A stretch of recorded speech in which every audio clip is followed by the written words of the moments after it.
السلام عليكم ورحمة الله وبركاته. مع حضراتكم مهندس محمود رجب، والحلقة الخامسة وإن شاء الله هتكلم على الميل لاين. وإزاي أجرى خريطة ميل لاين أو الخطوط الرئيسية في شبكة الري، ري لاندسكيب. إن شاء الله هيكون الشرح زي ما انتم شايفين كده، تفصيلي ولكن مبسط خالص. يعني مش هنخش في حاجات معقدة شوية. احنا كل الموضوع ان انا عايز اخليك تعرف تجرى كمهندس حديث تخرج نزل الموقع. محتاج لوحة، مسك لوحة التصميم اللي هو هيشتغل عليه، فلازم يكون فاهم بعض الحاجات او اهم الحاجات اللي ممكن يكون فاهمها. فهنبدأ المرة دي بعد ما خدنا الديتيلز والتفاصيل بتاع المعايير، هنخش على المين لاين او الخط الرئيسي. مبدئيا ده اللوحة اللي موجودة معايا، الخط الرئيسي اللي موجود معايا في الموقع. بتبدأ تاخد أول حاجة بتاخد بالك منها زي ما نخش، غير ان هو مقياس الرسم خلاص 1/1000. بتاخد بالك من الخطوط اللي موجودة دي ألوانها ايه، اللون بتاعها مواسير كام، وهكذا. تمام. فانت هنا اللون مثلا الأخضر مواسير 160 ملي 10 بار، واللون الابيض مواسير 110 10 بار. الموقع الجزئيه هنا على 2 مين لاين، يعني خطين مين لاين منفصلين. فيعني الخط الاولاني زي ما انتم شايفين كده محبس طاره 160، هيطلع منه تي زي بالشكل دوت للون الاحمر. ايه اللون الاحمر مقاس كام؟ فارجع للرسمه. اللون الاحمر مقاس 63 ملي. فانا هياخد يبقى عندي تي 63 ملي، هتديني هذا الاتجاه. بعد التي هيديني محبس بابلر 3، رقم 3، محبس 1.5 بوصة، تصرفه 6.4 ومحبس دريب رقم 11، تصرفه 9.8 برضو 1.5، زائد في علامات تاني. العلامات التانية دي يعني عندك مثلث أخضر ومثلث أزرق وحرف السي. فارجع للرسمة أو التفاصيل اللي معايا. فعند المثلث الأزرق بابلر، وعند المثلث الأخضر دريب، وحرف السي كويك كابلر. يبقى أنا عرفت هنا في الرسمة بتاعتي اللي واضحة دي، أو الجزء اللي احنا شرحناه دلوقتي، ده هيكون فيه كويك كابلر في المنطقة دي. بعد كده هياخد خط 63 برضو، هيروح يديني مساحة، هيديني محبسين وكويك كابلر بنفس البتاع ولكن أرقام تانية. والأبيض يبقوا هنا الخط 110 هيكمل معايا، هيكمل ادي 110. بعد كده 110 هينتهي بتي ل 90 و75، ويبدأ يديني زي ما انت شايف كده المحابس. وادي المحبس رقم ده محبس 1 بوصة، وهيبقى فيه محبس تنجيط، و محبس تنجيط زائد كويك كابلر، وزائد محبس هواء. والمنطقة هنا نفس الكلام، كويك كابلر ومحبسين. وفي آخر التصميم زي ما انت شايف كده محبسين ومحبس دريب ومحبس تنجيط زائد محبس غسيل.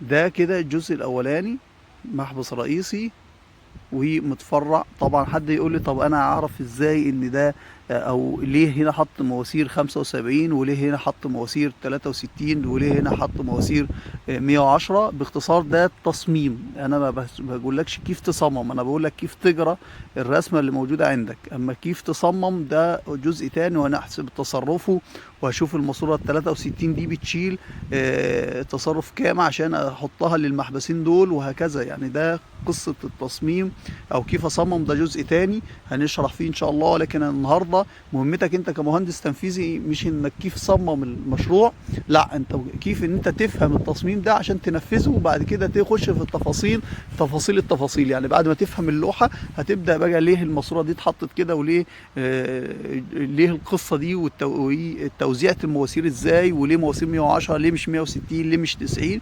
وادي خط تاني الميل لاين تاني. طبعا الخطوط دي كلها على عمق، اذا كان ميل لاين على عمق 80 سنتي، لازم تركز زي ما الديتيلز موجوده، وبيكون في نفس الخط بتاعها كابل الديكودر. وان شاء الله هنشرح في الجزء ده كمان الخريطه الكابل الديكودر اللي موجوده عندك، او كابل الكهرباء اللي هيوصل على لوحات الكنترول. يبقى انا هنا عندي محبسين واثنين، ادي 5 و3 هنا، يبقى 8 محابس و2 يبقى 10 محابس على الخط الرئيسي الاول.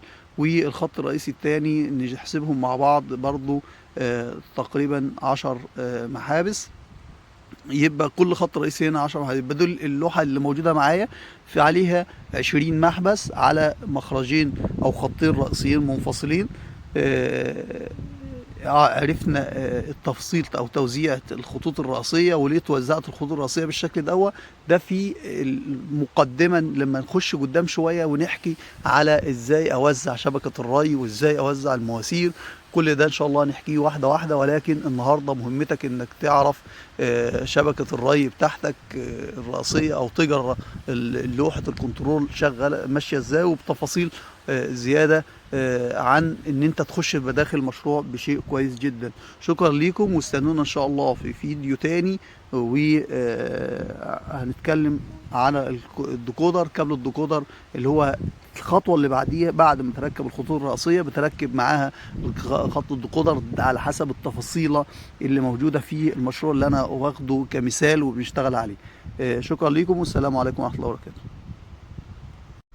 السلام عليكم ورحمة الله وبركاته. محاضركم المهندس محمود رجب، وقناة ظهور الأرض، واستمرار لقراءة لوحات خرائط التصميم اللي موجودة عندي في المشروع. أنا كحديث تخرج هنزل المشروع لازم أكون عندي علم وعلى دراية بإزاي أجرى الخريطة اللي موجودة. جرينا الخريطة السابقة اللي هي المين لاين. المرة دي هنتكلم في جزء بسيط جدا على الديكودر. يبقى اول حاجه زي ما دخلنا بنخش على التفصيلة بتاع التفصيلات، العناصر اللي موجوده عندي في الرسمه. يبقى انا عندي هنا الخط الازرق هيكون اجريجيشن كابل بات، يبقى كابل هيكون لونه ازرق، واجريجيشن كنترول المستطيل اللي بالشكل ده هيكون مكان الكنترول. والرسمات اللي احنا شرحناها المرة اللي فاتت، شكل الدريب وشكل التنجيد. هنا اللوحة هتكون في هذا المكان، اجريجيشن كنترول، لوحة الكنترول هتكون هنا. والكابل هنا كابل كنترول ديكودر، هياخد ال10 محابس الاولانيين اللي احنا شرحناهم في المره اللي فاتت، وهيمشي في نفس مسار المين لاين، اعلى منه على يعني المين لاين هيكون على 80. الكابل الديكودر بيكون على مسافه 60 سنتي، ولكن في جانب الحفر، مش في فوق الماسوره مباشره، فوق ماسوره المين لاين مباشره. واهم حاجه وانت بتركب او وانت بتجرى بتوزع الديكودر او كابل الديكودر، هو بيمشي في نفس المسار اللي موجود فيه الخط الرئيسي، ولكن بيكون بحذر ان ما يكونش فيه اي قطاعات، ويبقى لازم تشيك عليه اثناء التركيب بالمنظر اللي انت شايفه. وبتبقى عامل حته كده فنيه وانت بتركب الكابل، ان انت في كل غرفه فيها محبس بتزود متر كابل. يعني الكابل لو احنا مثلا هتقيس على الرسمه هنا ان المساحه دي مثلا 200 متر، فبالتالي وعندك 20 محبس، فانت هيبقى عندك 220 متر، يعني كل محبس هتطلع فيه متر زياده. وعندك التجمعات لو في اي قطاعات، يعني مثلا هيبقى المنطقه دي التيه هنا والتيه هنا، يعني في الاتجاهات دي هيبقى في تجمع للكابلات. الاماكن اللي هيبقى فيها التجمعات دي لازم طبعا انت هتحط لو في اي قطاعات او كده بتحط الضبواي وبتحطه داخل غرفه، ولازم الاماكن دي تكون معلومه. طيب الاماكن دي معلومه بايه كمان؟ لازم ارفعها مساحه عشان اسلمها للاستشاري. وانا بسلم الاستشاري بقول له ان هنا عندي قطع مثلا، لان التي هنا المكان ده تبقى محتاج انت توصل فيه الكابل، وهنا هتحتاج ان انت توصل فيه الكابل. فدول اهم نقطتين، يعني ان انت تشتغل عليهم وتركز عليهم جو وانت بتركب الديكودر، لان اثناء الاختبار الاماكن اللي هتضعف اللي هتبقى ضعيفه معاك دي هي اللي هتبقى فيها مشكله كبيره جدا. ان انت لو انت عندك مشكله في الكابل هيكون في المناطق دي. لان لو الضبواي مش متوصل كويس، او التوصيله اللي انت وصلها في اماكن الاتصال ما بين الكابل اللي جاي من هنا والكابل اللي جاي من هنا، وبحيث انها توصل للوحه بالشكل دوا، وتكون جوده الكابل 100/100 وحاجه كويسه جدا.